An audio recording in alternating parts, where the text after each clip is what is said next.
Et bonjour à toutes et à tous et bienvenue dans ce nouvel épisode. Airbus a annoncé l'arrêt de la compagnie Airbus Beluga Transport. Lancée en 2023, la compagnie Airbus Beluga Transport avait obtenu son certificat de transporteur aérien. Boom Supersonic a annoncé le 29 janvier dernier le succès du premier vol supersonique de son avion de démonstration, le XB-1, au Morave Air and Spaceport en Californie. Boom conçoit, construit et pilote le premier jet supersonique développé et fabriqué par une entreprise privée au monde, bien sûr, après Concorde. L'IATA, l'Association internationale de transport aérien, a récemment publié ses prévisions pour 2025 et les chiffres sont impressionnants. Pour la première fois, le nombre de passagers devrait dépasser les 5 milliards, atteignant 5,2 milliards, soit une hausse de 6,7% par rapport à 2024. United Airlines a reçu le 27 janvier dernier son 1000e avion de ligne, ce qui lui confère le titre de plus grande flotte de gros porteurs au monde. L'appareil, un 737 MAX 9 immatriculé novembre 77 584, a été livré par Boeing. Enfin, côté chinois, le RX-4E de Rixiang est un avion électrique quadriplace qui a récemment obtenu sa certification en Chine.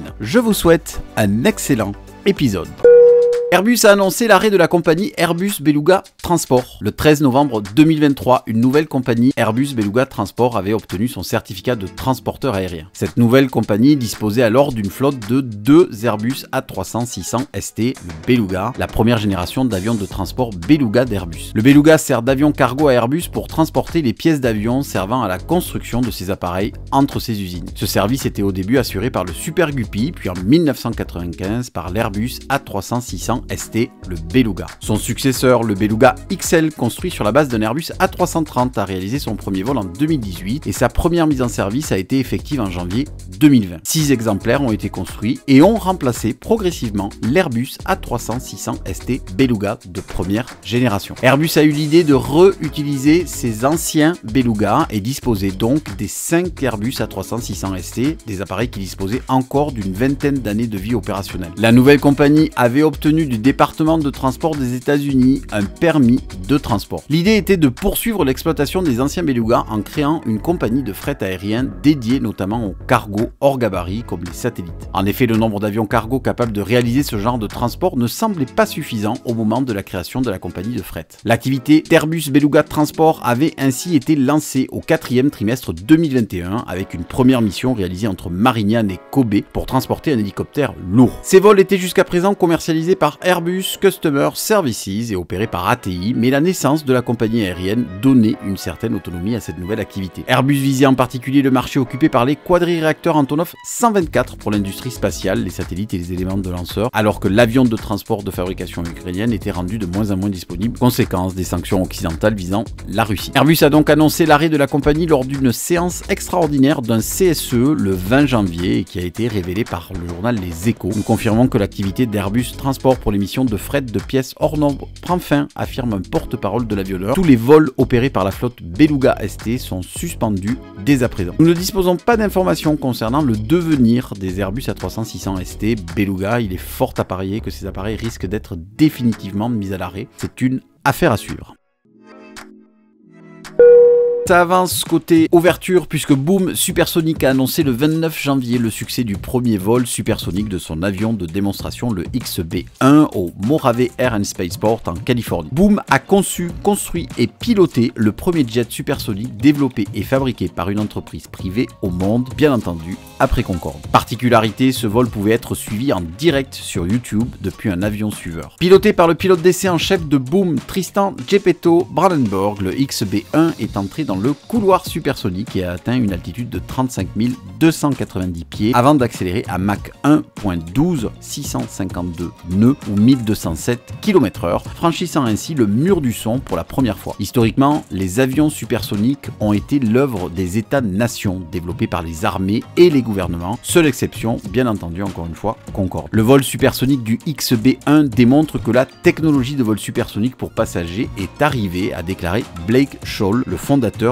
et PDG de Boom Supersonic. Un petit groupe d'ingénieurs a accompli ce qui nécessitait auparavant des gouvernements et des milliards de dollars. Nous allons maintenant développer la technologie du XB-1 pour l'avion de ligne supersonique ouverture. Notre objectif ultime est de faire profiter tout le monde des avantages du vol supersonique. Premier jet supersonique construit à partir de la technologie des avions de ligne, le XB1 intègre de nombreuses caractéristiques clés présentes sur ouverture, telles que les composites en fibre de carbone, l'augmentation numérique de la stabilité et un système de vision en réalité augmentée pour la visibilité à l'atterrissage. Après son vol inaugural en mars 2024, le XB1 a réalisé une série de 11 vols d'essai pilotés par des humains dans des conditions de plus en plus difficiles pour évaluer les systèmes et l'aérodynamique. Au cours de la campagne d'essai en vol, l'équipe du XB1 a systématiquement élargi l'enveloppe de vol à des vitesses subsoniques, transonique et, en janvier dernier, supersonique, tout en prenant des risques intelligents et en maintenant la sécurité comme priorité absolue. XB1 constitue la base d'ouverture en validant des technologies clés tout en établissant une culture de la sécurité. Le vol supersonique du XB1 a eu lieu dans les mêmes espaces aériens historiques où Chuck Yeager a franchi le mur du son pour la première fois en 1947, parmi de nombreuses autres premières historiques. Le premier vol supersonique du XB1 marque le premier vol supersonique civil piloté par un humain depuis le retrait du Concorde il y a 20 ans, ouvrant la voie au retour du vol supersonique commercial à bord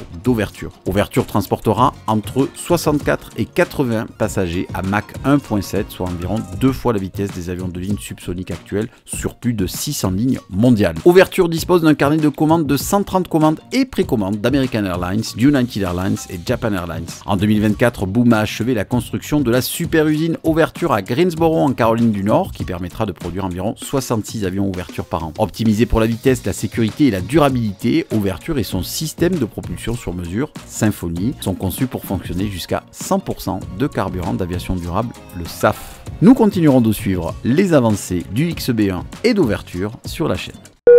L'IATA, l'Association internationale du transport aérien, a récemment publié ses prévisions pour 2025 et les chiffres sont impressionnants. Pour la première fois, le nombre de passagers devrait dépasser les 5 milliards, atteignant 5,2 milliards, soit une hausse de 6,7% par rapport à 2024. Cette croissance est marquée par une reprise rapide après la chute due à la pandémie du Covid-19, avec des chiffres qui n'ont cessé d'augmenter depuis les années 1980. Les volumes de fret, quant à eux, devraient également augmenter de 5,8%, atteignant 72,5 millions de tonnes en 2025. Sur le plan économique, l'industrie aérienne génère un impact de 4,1 trillions de dollars, soit 3,9% du PIB mondial, et les recettes totales devraient franchir pour la première fois le seuil du trillion de dollars. Les bénéfices nets des compagnies aériennes devraient atteindre 36,6 milliards de dollars en 2025, avec une légère amélioration de la rentabilité. Cependant, l'IATA met en garde contre des risques géopolitiques et économiques, notamment les conflits en Europe et au Moyen-Orient, les fluctuations du prix du pétrole et des tensions commerciales comme celles liées aux tarifs imposés par les États-Unis. Malgré cela, l'industrie continue de croître et l'IATA souligne l'importance de la décarbonation pour l'avenir du secteur. Ainsi, l'industrie aéronautique poursuit sa trajectoire de croissance tout en devant relever des défis importants, notamment environnementaux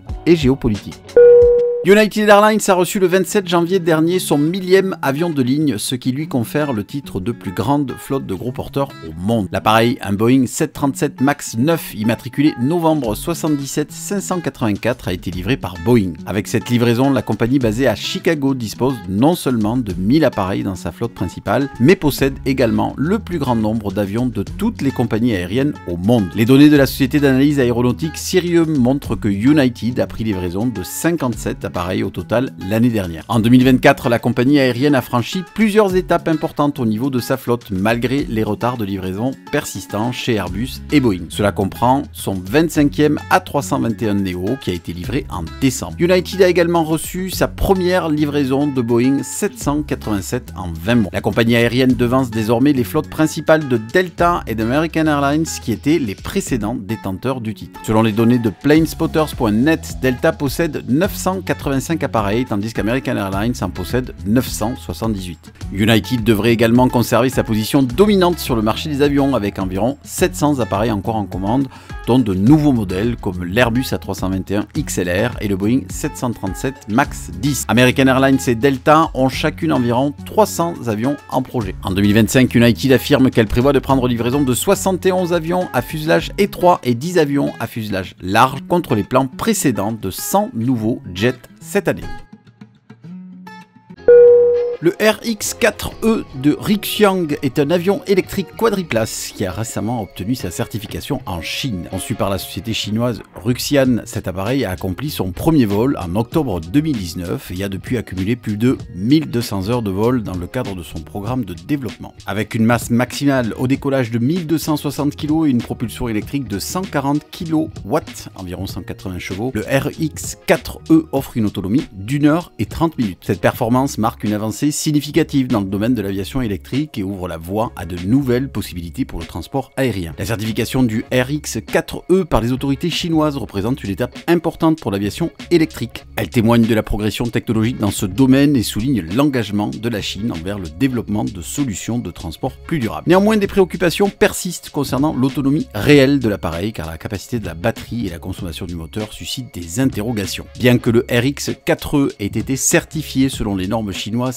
CCAR 23, qui sont considérées comme équivalentes aux normes américaines PART 23 et européennes CS 23, il est important de noter que cette équivalence n'a pas encore été reconnue par les autorités occidentales. Par conséquent, il est essentiel de rester informé des développements futurs concernant la reconnaissance mutuelle des normes de certification. Néanmoins, le RX-4E de Rixiang est un exemple prometteur de l'avenir de l'aviation électrique. Sa certification en Chine marque une étape importante, mais il est crucial de suivre de près les évolutions réglementaires et les développements technologiques pour évaluer pleinement son potentiel et son impact sur l'industrie aéronautique. Si vous avez aimé le contenu, lâchez un pouce bleu et si vous ne voulez rien rater, abonnez-vous et mettez un coup de cloche. Je vous dis à la semaine prochaine sur votre chaîne Aéro.